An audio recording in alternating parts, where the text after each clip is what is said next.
दोस्तों, हिस्ट्री हमें यह सिखाती है कि ताकतवर हमेशा वही बोल सकता है जो सही हो, चाहे कल वो गलत ही क्यों ना हो जाए। जैसे आज अमेरिका कह रहा है कि यूक्रेन के प्रेसिडेंट जेलेंस्की डेमोक्रेटिक नहीं रहे, बल्कि वो एक डिक्टेटर बन चुके हैं।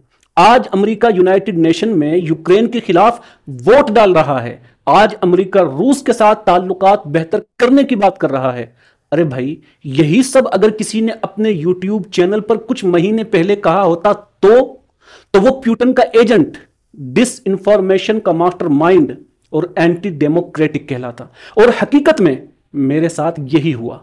मैंने यूक्रेन के मामले में अमेरिका की मुनाफिकत पर सवाल उठाया था कुछ महीने पहले, रूस के खिलाफ प्रोपेगेंडे को चैलेंज किया था। तो उसके बाद जानते हैं आप क्या हुआ? मेरा चैनल बैन कर दिया गया, जिसके कई हजार सब्सक्राइबर हो चुके थे और साल भर की मेहनत उस पर हुई थी। लेकिन आज वही बात जब अमेरिकन गवर्नमेंट कर रही है, जब ट्रंप कह रहा है, जब अमेरिका खुद यूक्रेन पर सवाल उठा रहा है, तो यह क्या कहलाता है? Policy shift, new diplomatic strategy. वाह, क्या बात है।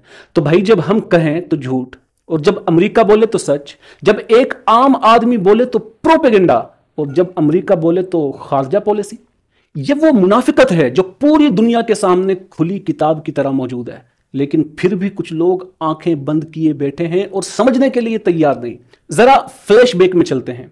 2022 यूक्रेन जंग शुरू हुई तो मीडिया ने क्या कहा? यूक्रेन एक बहुत ही मजलूम मुल्क है और रूस एक अग्रेसर, वहशी दरिंदा है। अमेरिका दुनिया में अमन कायम कर रहा है। सोशल मीडिया ने क्या किया? जो भी यूक्रेन के खिलाफ बोला वो ब्लॉक, बैन और शेडो बैन। अब आते हैं 2025 में। अब अमेरिका खुद यूक्रेन को फ्री लोडर यानी मुफ्तखोर कह रहा है। अब अमेरिका खुद कह रहा है कि जेलेंस्की डेमोक्रेटिक नहीं रहा, बल्कि वो एक डिक्टेटर बन चुका है। और खुद यूक्रेन के फंड्स पर सवालात उठा रहा है, बल्कि यूक्रेन के फंड्स खत्म कर दिए हैं, रोक दिए हैं। और सबसे बड़ी मुनाफिकत, अमेरिका ने यूनाइटेड नेशन में यूक्रेन के खिलाफ और रूस के हक में वोट दे दिया। यानी जिस जंग को अमेरिका ने पूरी दुनिया के लिए डेमोक्रेसी की जंग बना दिया था, आज वही उसे बेकार समझ रहा है। और रूस, जिस प्यूटन को कल तक हिटलर 2.0 कहा जा रहा था, आज अमेरिका उसके साथ ताल्लुकात बेहतर करने की बात कर रहा है। तो भाई, सवाल यह है कि मेरा चैनल क्यों बंद कर दिया फिर?